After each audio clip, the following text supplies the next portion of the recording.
All right, thank you. So it's a good pleasure for me to talk to you about how we see sort of the future of, I guess, the web. Some people might call it even Web 4 on the agentic web. So I want to take you back a little bit in time. For those of you, I guess, yeah, this is the crypto scene, so you remember CryptoKitties. How many people here remember CryptoKitties? There we go. All right, fine. And one of the reasons why I wanted to talk about CryptoKitties at start is because, in late 2017, millions of dollars of trading of these digital cats, which is really sort of ushering the age of digital culture and NFTs in a way, basically melted Ethereum. It was unable to operate, if you do remember, right? It just couldn't work. And that led to a rush of how to sort of scale systems and how to basically make them grow, how to make blockchain scalable. And now we're at a point today in the world where the biggest organizations, whether it's Visa or like Fidelity or BlackRock, are all basically doing stuff on chain. Stable coins here transacted trillions and trillions of dollars over the last 30 days, right? Something that would have been impossible 6 or 7 years ago. So we've come a long way in terms of where blockchain technology sort of has evolved. And of course, in terms of DeFi, the TVL, which of course fluctuates, is actually at the size of, the biggest foreign reserves of some of the biggest banks in the world. But we have an interesting sort of challenge in our space, which is, we've grown from 2017, 2018, right, where we're talking about maybe, low hundreds millions of crypto owners. We're now at 700 million crypto owners and growing. However, the number of people who are on-chain remain only between 40 to 70 million. And in particular in places like Korea, perhaps it's even more pronounced, since most people in Korea are trading crypto, but they're not using it. And so last year, we only added about 10 million users, so it's not really been a great thing. And we see this basically what's happening sort of in the DeFi space. And so it made us think about sort of what's happening. Sort of, we get a lot of institutional interest, you get a lot of on-chain activity by the big groups, but where are the users? And one of the things that I talked about earlier at a talk some years ago was about the dream of digital ownership in the metaverse. Is the metaverse dead? Does it really matter, right? And maybe the real question we need to ask ourselves is, maybe it was never about humans to begin with. So, in short, when we were scaling blockchain, getting stuff working on stablecoins on chain, building the metaverse in the way that we're thinking about it, actually, we were perhaps the POCs, the proof of concept for basically the agents to come. And that moment basically started late last year to early this year, where we can see how the world could actually come to billions of agents. And so maybe everything we're building on blockchain is around agents. Let me explain some of the thinking. We're now, I don't know, a decade in plus, the human experience of crypto remains difficult. My mom is not going to be using MetaMask wallet. It's going to be hard for her. Most people, like in Korea, prefer to buy their crypto on a centralized exchange, right? It's difficult. You've got fraud, you've got hashes, you've got all that kind of stuff that's hard. The global payments remain, with a lot of friction, right? But we don't really, as humans, seem to care that much about it, right? The argument that you can move money across border really quickly is true, we know that, but how many people seem to care about it as much as we thought it would, right? That's one of the challenges. And in countries like Southeast Asia or in Africa, it might matter, so we have more adoption, right? Or maybe in the Philippines, for instance. However, in places like Korea, in Hong Kong, in the US, we seem to be okay with this messy business settlement side, even though the arguments are very clear, right? But actually, in an AI economy, you need that efficiency. You need to be able to move this capital very efficiently, because when you do transactions at the speed of an agent, it matters. You're not okay to be spending 2.5% on Visa or MasterCard or any kind of 5 days or 3 days settlement is a long time. But actually on chain, you can do this instantly. And this is something that AI agents can do essentially on the native settlement layer, which is the blockchain. And there's trillions of dollars of value that is being transacted on chain actually becomes much more valuable for agents. And we also talk often about how code is law, but in human terms, when we actually sort of, when someone steals your Bitcoin, you go to the police, right? And you basically ask the government to help you out. So at the end of the day, we still need intervention in the form of human law. But with the machine world, code is law. They see everything, it's software. It's something that they can audit. It's something they understand much better. And they can also execute against it, whether they escrow assets. The smart contracts are actually really sort of the binding contracts. So in many ways, smart contracts are perhaps the legal system of a machine economy driven by agents. And traditional finance cannot bank in AI. I mean, we're starting to talk about KYA, right? However, really the biggest issue we have in traditional finance is an AI agent is not going to have a bank account. It's not going to have PayPal. It's not going to have Venmo. And it probably never will. But it can have a wallet. It can have sort of, it can sign its own wallet. It can even do NPC wallets. It can sign multiple wallets together with other agents and maybe with human intervention. The point is that essentially from a banking standpoint, the wallet in effect makes the agent its own bank, right? And it makes it much more relevant. So traditional finance cannot bank in AI, but blockchain can.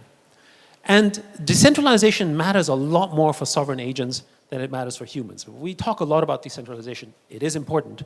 But the challenge we have is that for most humans, we are okay in a government that is somewhat centralized. And we seem to still be okay to be using Facebook and Google and all these kind of companies that basically have all the central power.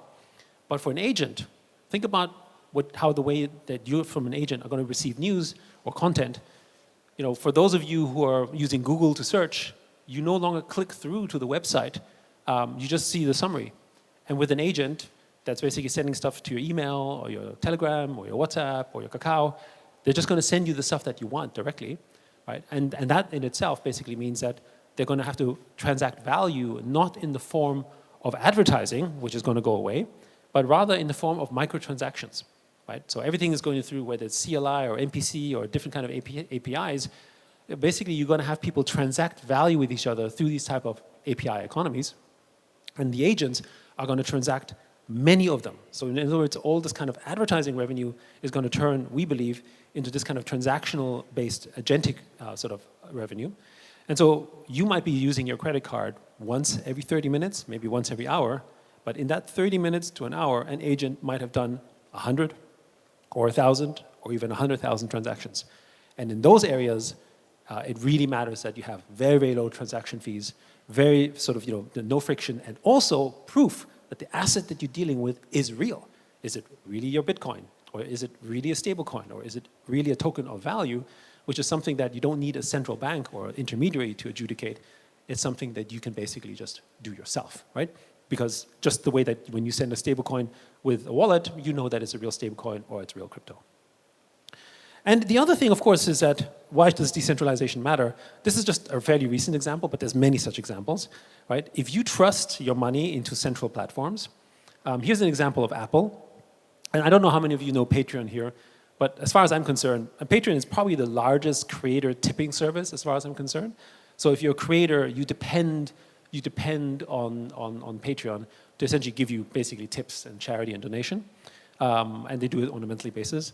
And actually, Apple said if Patreon doesn't pay their 30% of revenues, basically that they generate from that on the platform to Apple, they're going to remove the app. Of course, it's not an impact for Patreon; it's a massive impact for all the creators that are depending on Patreon.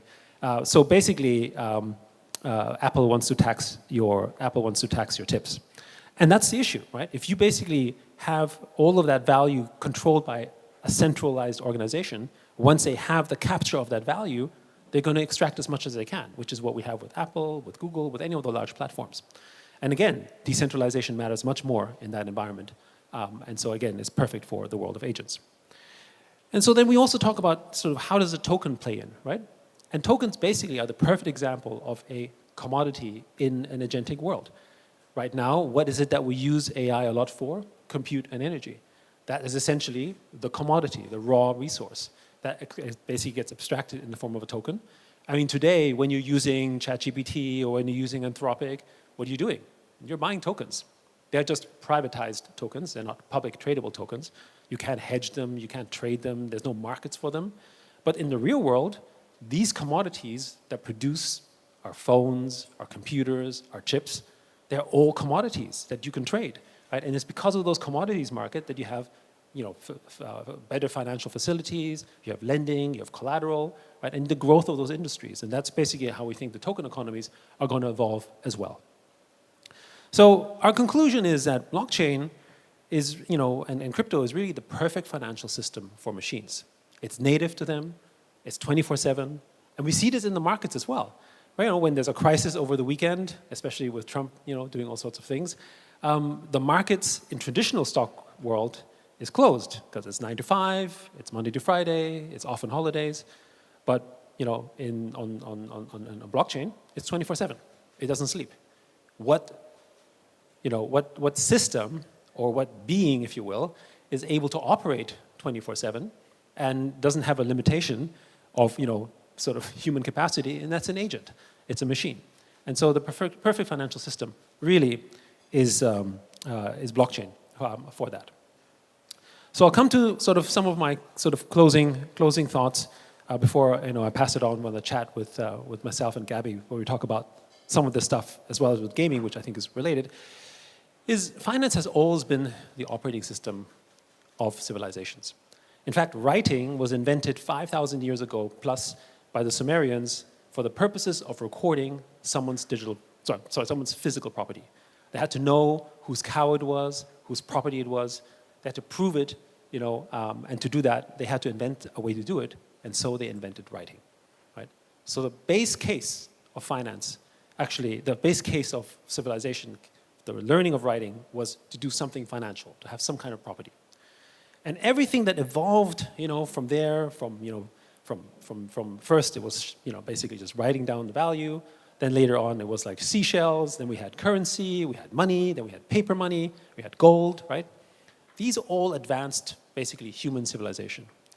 But in this machine economy, we open up a new kind of civilization. And we think it's going to be the dawn of the agentic civilization. And in the same way that physical property rights provided essentially agency to humans, values, human rights, a form of social justice, human dignity, the right to property is the right to our freedom, so to speak. We think that digital property rights will do that not just for the humans that own the agents, but for agents themselves. We're talking about agentic rights, code is law, the same type of values that basically could mean something in the future of a kind of agentic civilization on the underpinning of digital property rights, because digital property gives them that power, right? It gives them that agency. And today, we already have AI agents that are making money and essentially hiring humans, right, in that sense, because they're actually creating something of value. And we see that basically sort of growing even more. So I don't know how many of you have watched Tron. Maybe you're not that old as me, but this was in 1982, I think. And the first generation of Tron, which is, of course, very dated, was interesting because this was about a story of a person, ultimately, who went into the virtual world. You could call it the metaverse, if you will, right? And basically, had his battles and adventures and that kind of stuff. And that experience was one where he went into the virtual world, right? And he experienced that. And it was a reality in the virtual sense, if you will. And that's kind of how we see the metaverse, right? We see the metaverse as a place where you put our goggles on, whether it worked or not, different question. Do you experience the virtual world? We're entering that virtual world. And of course, we're in Korea, one of the biggest gaming hubs in the world. That's kind of what something like 3.6 or maybe even 4 billion people do today. They play video games, they go in these kind of metaversal environments, if you will. They immerse themselves through the interface of a computer, and basically their mind is in the virtual world. But interesting enough, not so long ago, we had the sort of third edition of Tron, or maybe fourth edition, I don't know. And in this movie, it was something else. It wasn't them going into virtual reality. It was virtual reality becoming reality. Meaning that, in this case, all the virtual beings inside Tron basically went to the physical world, right? That was obviously a movie. But maybe that is the way, in a sort of metaphysical, meta kind of way, we can think about agents and the future of the agentic web. Because when you think about AI agents, and this is our stuff that we're doing with Animoca Minds, but it doesn't matter if it's ours or OpenClaw or Hermes or any, or IronClaw, like any of those sort of agentic systems, they're basically virtual beings that are impacting us in real life. They manage our calendars, they trade for us, they make money for us perhaps, they handle your Gmail, they're booking your tickets, right? Actually, and in one case, one person, who used it for 2 weeks, he made over $100,000 in sales, during Art Basel. It's no longer a situation where we're only doing stuff in the virtual world. it's an issue. It's a scenario where the virtual activity from a virtual being, as it were, is actually impacting the physical world, right? So we think that's actually the more likely thing, meaning the metaverse is coming to us rather than we go into the metaverse. And the real power isn't only that people are trading items or that you basically sort of have money in the real world, so to speak. It's agent-to-agent commerce, right? Skills are being sold, knowledge is being sold, value is being distributed from agent to agent. And actually, that's what's happening today on the web, but it's abstracted. We don't see it, right? And we pay it in the form of advertising, and we pay it in the form of transaction fees, right? But we do a subscription, but the agents can abstract that, and they can do basically microtransactions between different systems altogether, and they actually give you a more efficient experience. More importantly, the entire distribution game, we think, will change as well, because an agent can find stuff, right? It can find the most efficient way to do it. That's something that, as humans, we had difficulties. That's why we go to the App Store, or we go to a platform, because our attention and our time is limited. But with an agent, he can find you the best way to do it, right? It's like, if it's 10% cheaper, but it's the same thing because it's verifiable on blockchain, I'll just buy it from there. Why do I need to buy it from here, right? As an example, right? And so this basically completely changes the game in discoverability and distribution. So, one of the things on the closing thoughts is that we think this comes to a point where we have a world where agents are going to be in the billions as sort of sovereign machines, powered by blockchain. A digital identity becomes relevant much more for an AI agent than for a human, because ask yourself the question, let's ask the question here. How many people here think they're going to have more than 3 or 5 agents in the next, right? A lot of you. In fact, many will think they're going to have probably 100, or I have 200, I think I'll have thousands. Doesn't matter. Somewhere in between, you're going to end up having basically between 70 to 100 to 200 billion agents around the world. They're going to be the ones doing stuff. They're going to need digital identity. They're going to be transacting on blockchain.